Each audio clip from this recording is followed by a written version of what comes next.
नमस्कार। आज हम भारतीय शेयर बाजार की पिछले हफ्ते की चाल और आने वाले हफ्ते के लिए क्या संकेत हैं इस पर बात करेंगे। हाँ, हमारे पास ये साप्ताहिक बाजार विश्लेषण रिपोर्ट है जो 16 से 20 जून का हाल बताती है और 23 से 27 जून के लिए क्या हो सकता है इसका अंदाजा देती है। और कोशिश यही रहेगी कि हम समझें कि पिछले हफ्ते बाजार क्यों चढ़ा, कौन से लेवल्स अहम हैं। बिल्कुल, और अगले हफ्ते क्या देखें क्या ना देखें, और हाँ, निवेशकों के लिए क्या सही हो सकता है इस पर भी थोड़ी बात करेंगे। ठीक है, तो शुरू करते हैं।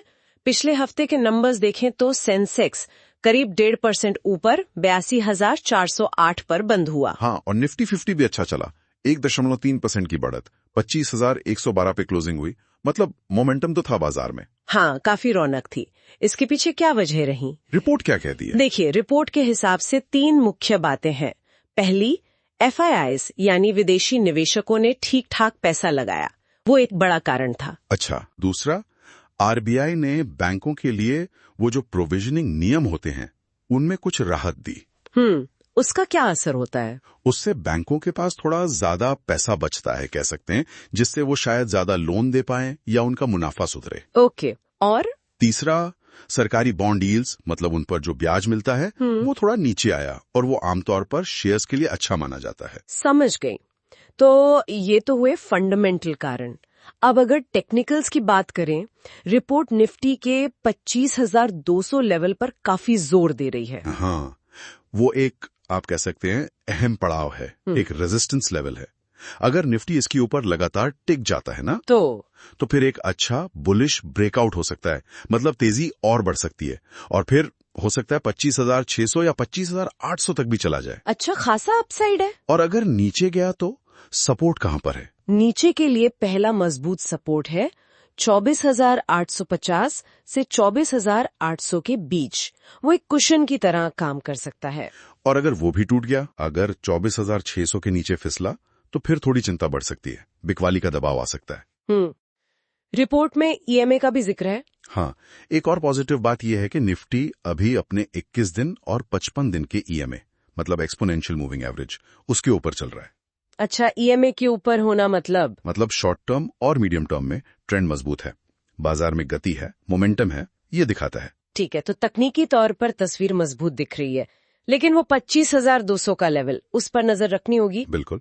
अब अगले हफ्ते की बात करते हैं। हाँ, अगले हफ्ते क्या क्या इवेंट्स हैं जिन पर ध्यान देना होगा? अगला हफ्ता काफी एक्शन वाला हो सकता है।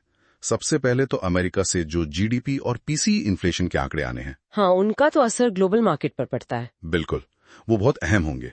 फिर देखिए, जियोपॉलिटिक्स में कुछ चल रहा हो, जैसे मिडल ईस्ट में तनाव या अमेरिका चीन ट्रेड को लेकर कोई खबर, सही है, उन पर भी नजर रखनी होगी। और भारत में मॉनसून कैसा चल रहा है, वो तो हमेशा ही जरूरी होता है। हाँ, खेती और महंगाई दोनों के लिए। सही। फिर FII DII क्या कर रहे हैं, कच्चा तेल किधर जा रहा है, ये सब तो रोज ही देखते हैं। और एक और चीज, क्या? महीने का आखिरी हफ्ता है तो मंथली डेरिवेटिव्स एक्सपायरी भी है, उससे थोड़ी उठापटक वोलेटिलिटी बढ़ सकती है बाजार में। ओह हाँ, एक्सपायरी वीक वो तो रहता ही है। तो इतने सारे फैक्टर्स के बीच निवेशक क्या करे, कौन से सेक्टर्स पर फोकस करे? रिपोर्ट का सुझाव है कि बैंकिंग, ऑटो, रियल्टी और IT, ये सेक्टर्स फिलहाल थोड़े मजबूत लग रहे हैं, इनमें मौके तलाशे जा सकते हैं। और किन से दूर रहने की सलाह है? FMCG, एनर्जी और खासकर मिड कैप और स्मॉल कैप, उनमें अभी थोड़ा रुकने की सलाह है, जब तक कोई क्लियर डायरेक्शन ना मिले। और एक चेतावनी भी है रिपोर्ट में, वो जो 25,200 का लेवल है ना निफ्टी का, हाँ, उसके पास झूठा ब्रेकआउट भी हो सकता है, मतलब लगे ही ऊपर जा रहा है पर फिर वापस नीचे आ जाए। एक्सपायरी वीक में ऐसा होता है कई बार, तो सावधान रहना है। ठीक है। तो संक्षेप में पिछला हफ्ता FII और RBI के कदमों से अच्छा रहा। निफ्टी के लिए 25,200 का लेवल बहुत महत्वपूर्ण है। अगला हफ्ता अमेरिकी डेटा, मॉनसून, जियोपॉलिटिक्स और एक्सपायरी से गाइडेड होगा। हाँ, और रणनीति ये कि बैंकिंग, ऑटो, रियलिटी, IT जैसे कुछ चुने हुए सेक्टर्स पर ध्यान दें, पर सावधानी से। तो इन सब का निचोड़ क्या निकलता है, मतलब निवेशकों के लिए टेक अवे क्या है? देखिए, निचोड़ ये है कि बाजार में संभावनाएं तो हैं, पर अनिश्चितता भी कम नहीं है। ग्लोबल और घरेलू दोनों तरह के फैक्टर्स मिलकर अगले हफ्ते की चाल तय करेंगे।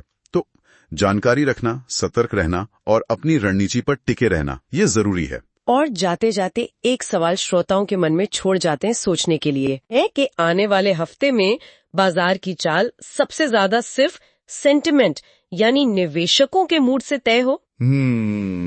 खासकर ऐसे समय में जब दुनिया भर में इतनी अनिश्चितता है, इस पर विचार किया जा सकता है ना?